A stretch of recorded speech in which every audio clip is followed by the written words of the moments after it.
കബർസ്ഥാനോട് ഇങ്ങനെ പോകുമ്പോൾ ഇത് ഇന്നലെ മിഞ്ഞാന്നുണ്ടായ കബറ കണ്ട മനസ്സിലാവും. ഒരു പുതിയ മണ്ണും ഒരു നനവൊക്കെ കണ്ടാൽ മനസ്സിലാവും ഇത് പുതിയ കബറാണ്. അബൂ ഹുറൈറ പറയണേ, നബി ഇങ്ങനെ നടന്നു പോയി, നബി അവിടെ നിന്നു, സഹാബത്ത് നിന്നു.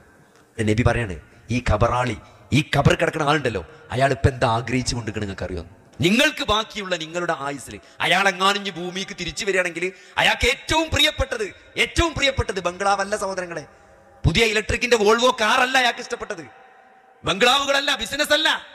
അയാൾക്ക് ഏറ്റവും ഇഷ്ടപ്പെട്ടത് നിങ്ങൾ ഏറ്റവും നിസ്സാരമായി കാണുന്ന 2 റക്അത്ത് സുന്നത്ത് നിസ്കാരമാണ്. മിമ്മാ തഹ്കിറൂന വതംഫിലൂന എന്നാ നബി പറഞ്ഞത്.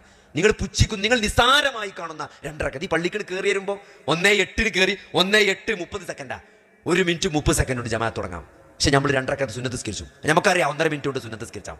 ടട്ടട്ടക്കട്ടാണ് നമ്മൾ ഫാത്തിഹ മാത്രം നിസ്കരിച്ചു, കൂലിട്ടോയിന്. അതാണ് ഏറ്റവും നിസ്സാരമായ 2 റക്അത്ത് സുന്നത്ത് നിസ്കാരം. അതാണ് ഈ കബറാളിപ്പ് ആഗ്രഹിച്ചു കൊണ്ടിരിക്കുന്നത് നബി പറഞ്ഞു കൊടുക്കുകയാണ്. വേറെ ദുനിയാവല്ല.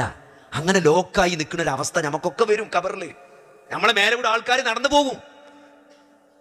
ആ സമയത്ത് സഹോദരങ്ങളെ, ഇത് ഇപ്പൊ പറഞ്ഞതിനെന്തിനാ? അത് സഹാബത്തിനെ പറഞ്ഞു കൊടുക്കണേ. ആ കിടക്കുന്ന മനുഷ്യനൊന്നും ചെയ്യാല്ലേ, വിചാരണ മാത്രമേ കാത്തുക്കണുള്ളൂ, അള്ളാന്റെ കാരുണ്യത്തിന് മാത്രമേ പിന്നെ പ്രതീക്ഷയുള്ളൂ. പക്ഷെ നമുക്ക് പറഞ്ഞു തരുന്നതിനാ? ഇത് ചെയ്യാനുള്ള സമയമാണ്, ആരോഗ്യമുണ്ട്, അറിവുണ്ട്, ഇതിനിപ്പോ പറ്റും നിസ്കരിക്കാന്. അതുകൊണ്ട് നഷ്ടപ്പെടുത്തരുത്. ആ ഒരു ബോധം ഉണ്ടാകണം. നമ്മളെ കബറിൽ അതേ ഉണ്ടാവുള്ളൂ, നമ്മൾ ചെയ്തതേ നമുക്ക് ഉണ്ടാവുള്ളൂ.